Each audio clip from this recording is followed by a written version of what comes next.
Today's passage is Genesis 33, 1-11. Let's read together. Jacob looked up and there was Esau coming with his 400 men. So he divided the children among Leah, Rachel and the 2 female servants. He put the female servants and their children in front, Leah and her children next, and Rachel and Joseph in the rear. He himself went on ahead and bowed down to the ground 7 times as he approached his brother. But Esau ran to meet Jacob and embraced him. He threw his arms around his neck and kissed him, and they wept. Then Esau looked up and saw the women and children. "Who are these with you?" he asked.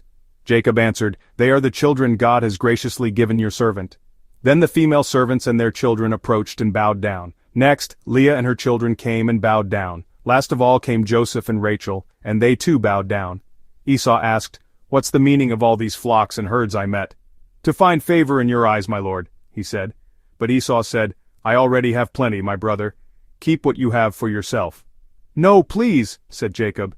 "If I have found favor in your eyes, accept this gift from me. For to see your face is like seeing the face of God. Now that you have received me favorably, please accept the present that was brought to you. For God has been gracious to me, and I have all I need." And because Jacob insisted, Esau accepted it. Amen. I will share this morning's message with you under the title, The Grace God Bestows. At the Jabbok River, Jacob had a deep encounter with God. This encounter completely changed his life. He was a man who hated confrontation and only tried to avoid it. After wrestling with God and facing him, Jacob gained the strength to face his problems without running away, and also the strength to face himself. In today's passage, the brothers are finally reunited. In this reunion scene, we meet a completely changed Jacob. Let's read verses 2 and 3 together. He put the female servants and their children in front, Leah and her children next, and Rachel and Joseph in the rear. He himself went on ahead and bowed down to the ground 7 times as he approached his brother. Amen. Have you noticed the change in Jacob? If you look at Jacob's position in yesterday's passage and his position in today's, you can see that he is in a completely different place. Yesterday he was placing his family and livestock ahead, while he himself stayed at the very back. But in today's passage, Jacob is walking at the very front of the entire group. Verse 3 says, he himself went on ahead. This is how Jacob's position is described. We see the Jacob who was at the very back, ready to flee at a moment's notice to save his own life, and now we see the Jacob who is going to the very front. Between these 2 images lies the experience of Peniel. After experiencing Peniel, Jacob confessed, "I saw God face to face, and yet my life was spared."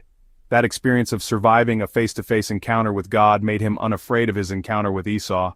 The man who had been at the very back, scheming to escape, became a courageous man who went to the very front. This is how important it is to have a deep encounter with God. The situation itself had not changed. Esau was still coming with 400 men. The experience at Peniel didn't turn the 400 men into 200 or 50. The situation, having to meet Esau, his twin brother who once wanted to kill him, now approaching with 400 men, this situation remained unchanged. But in that situation, Jacob's position has changed. Because Jacob's heart had changed, the place where he stood also changed. Life before and after a deep encounter with God can be so completely transformed. This changed Jacob finally met his brother. Surprisingly, the brothers' meeting proceeded peacefully. Let's read verse 4 together. But Esau ran to meet Jacob and embraced him. He threw his arms around his neck and kissed him. And they wept. Amen. It was the reunion that had kept Jacob sleepless with fear, yet contrary to his expectations, the meeting was deeply emotional. In this encounter, no trace of their past bitterness surfaced. There was only the profound emotion and love between brothers meeting after a long time.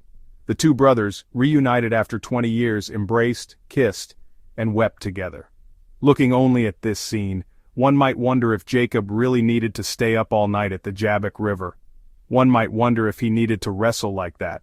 One might wonder if there was any reason for him to be so fearful and distressed upon hearing that Esau was coming with 400 men. You see, this is what happens when God intervenes. It makes you feel, did I really need to do that? It makes you think, did I really need to worry so much? Did I really need to be so anxious? Did I really need to lose sleep wrestling with that problem? When you meet God deeply, this is what happens. Here we see a typical way people live. It is a life of worry. People worry about things that might happen in the future. They lose sleep worrying, and as they worry, they devise one human plan after another. Who should I put in front? Who should I put after them? Where should I be? They spend all night pondering such things. However, most of the things we worry about do not actually happen. Even people who don't believe in God confess this. The things you worry about don't actually happen.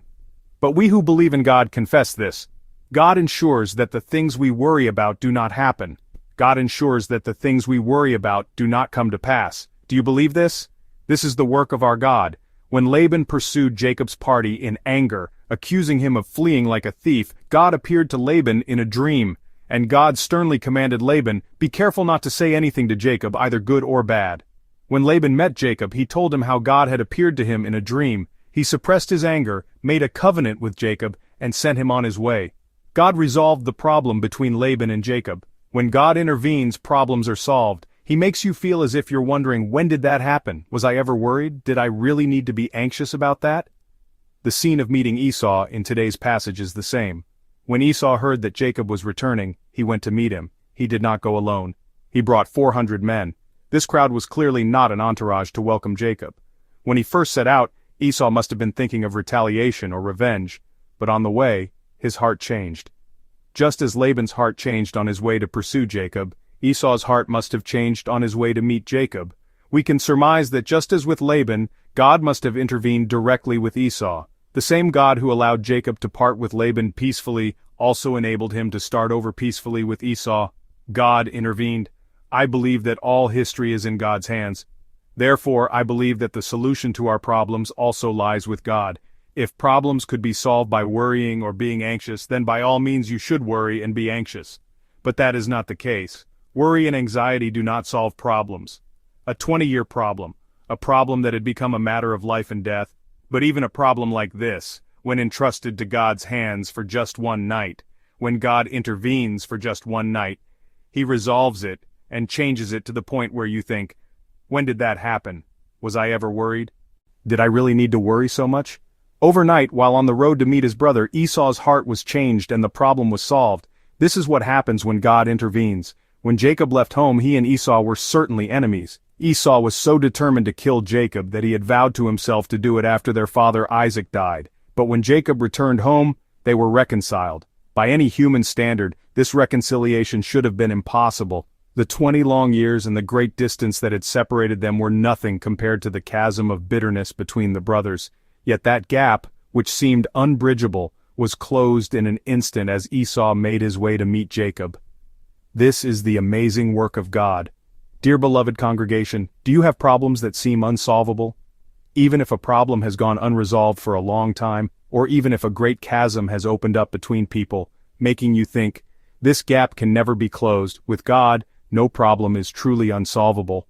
When our God intervenes, even the most long-festering problem can be solved overnight. No matter how wide the gap, it can be closed in an instant. The issue is that we are the ones who need to change. We need to become people of faith, believing that any problem brought before God can be transformed. Just as Jacob changed into Israel, just as the one who avoided became one who confronted, just as the one at the very back became the one at the very front, if we meet God deeply and change like that, then our problems will lose their power over us, and He will resolve them peacefully and completely. So the problem with Esau was not the real problem. Problems in human relationships are not the real problem. The real problem is our problem with God. It is the problem of my relationship with God. When our relationship with God is restored, when we have a deep encounter with Him and truly understand who He is, our problems with other people can be resolved naturally. Therefore, we must not focus on problems between people. Our gaze must not linger on the human problems we face. The root of the problem is this: what kind of relationship do I have with God right now? Am I spending each day with the same deep emotion as when I first met Him? I bless you in the name of the Lord that today may be a day for you to deepen your relationship with God. And I pray that within that restored relationship you will find true and lasting resolution for all your problems.